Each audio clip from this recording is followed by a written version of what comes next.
homesteaders, gardeners, and cooks. My name is Jennifer. Welcome to Miles Away Farm, or welcome back. I don't know about the weather where you guys are, but here the winter has finally hit in earnest. And this is not unusual for us. We rarely get snow before the first of the year, and this year it was even later. We had a kind of unseasonably warm January and a lot more sun than we normally do for January. And now it's February and we're getting snow and we're getting a polar blast from the northern Alaska, Canada area coming in, and we're supposed to have single-digit weather next week and weather that doesn't get above the temperature of freezing for a few days next week as well.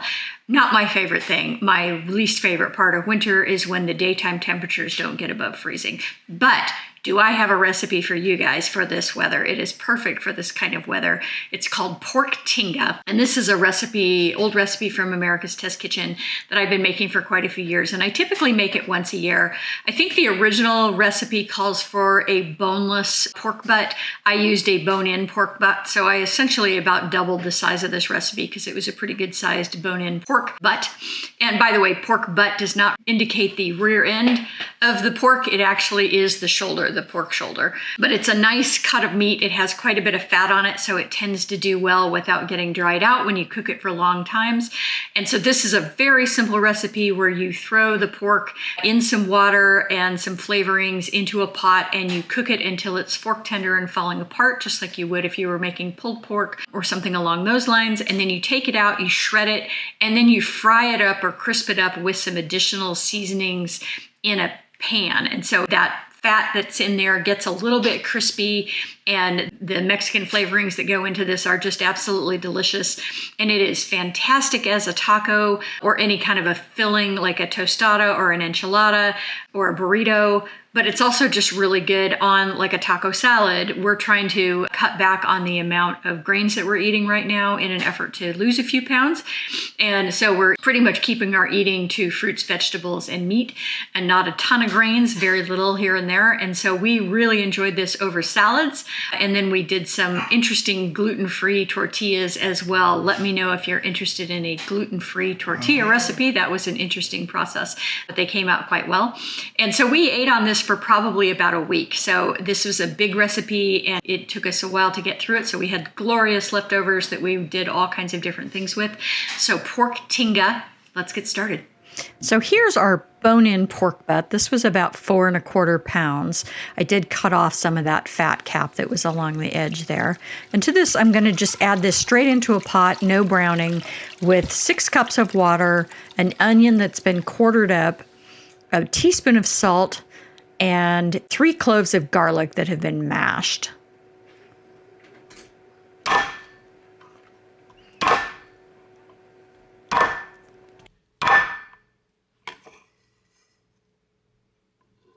And then about 1/2 teaspoon of dried thyme, which I don't show in this video, but that was in there. And we're just going to bring that to a simmer and let it simmer gently on the back burner until everything is fork tender. And that's going to take, for a pork roast this size, it's going to take at least a couple of hours. If you didn't have the bone in and you had less pork, it might be 90 minutes or so.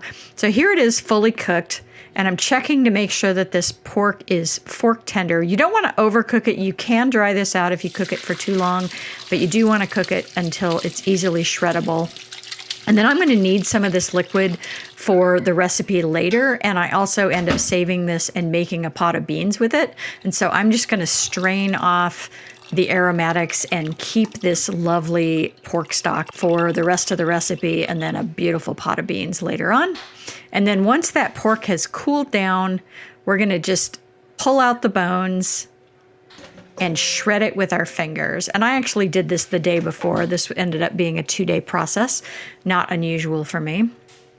And it also gives you the opportunity to pick off any big hunks of fat that are in there. And there generally are some because pork butts tend to be a little bit on the fatty side.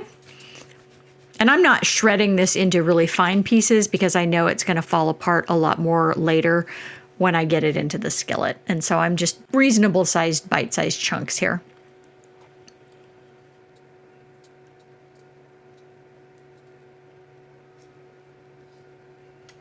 And as always, my dogs get the leftovers and they always appreciate that. I'm tasting it there to see how it is. So here's our leftovers and here's our beautiful pork. And I'm just going to throw that in the fridge for use the next day. So into a big pot, I'm going to add a couple tablespoons of oil and a second onion that's been diced up. Get that going. And then we're going to add in our pork. And the idea here is we're trying to get some crispiness on this pork. So this is where the browning comes in. Instead of browning it at the beginning of the recipe, we're going to brown it once everything has been cooked, which is kind of indicative of Tinga. This is typical of a Tinga recipe, whether you're using chicken or whether you're using pork. You can see my beautiful skillet of beans there on the back burner. So we're going to get this broken up, get those onions stirred in so that nothing's burning on the bottom. And then to this, we're going to add half a teaspoon of dried oregano. And I'm using Mexican oregano here, which is actually a completely different species. But anytime I'm doing a Mexican recipe, I tend to use Mexican oregano.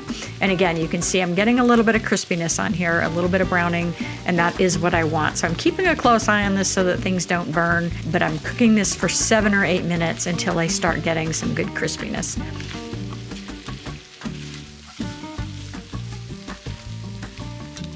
So now we're getting where we want it. This is starting to look really good. I'm scraping up any lovely, tasty brown bits from the bottom of the pot.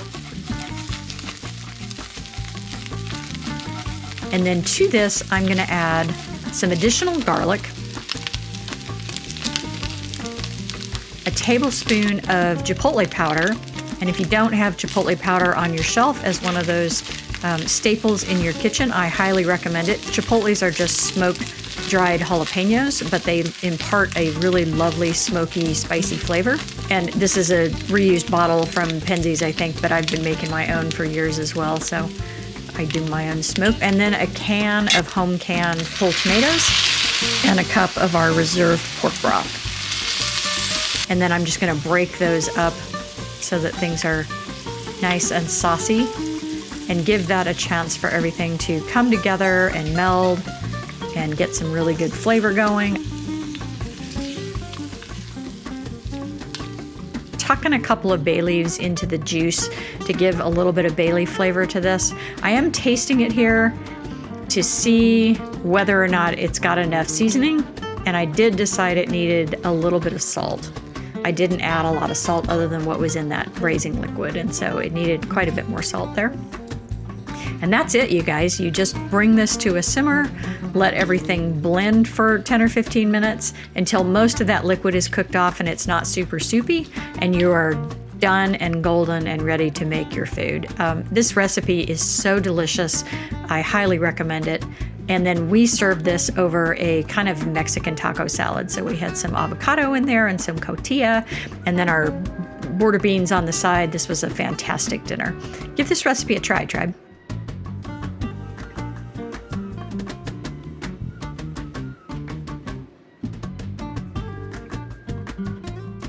Thanks for watching, tribe. If you like this kind of content, give me a thumbs up, subscribe, leave me a comment, and share. I have new content coming out every week.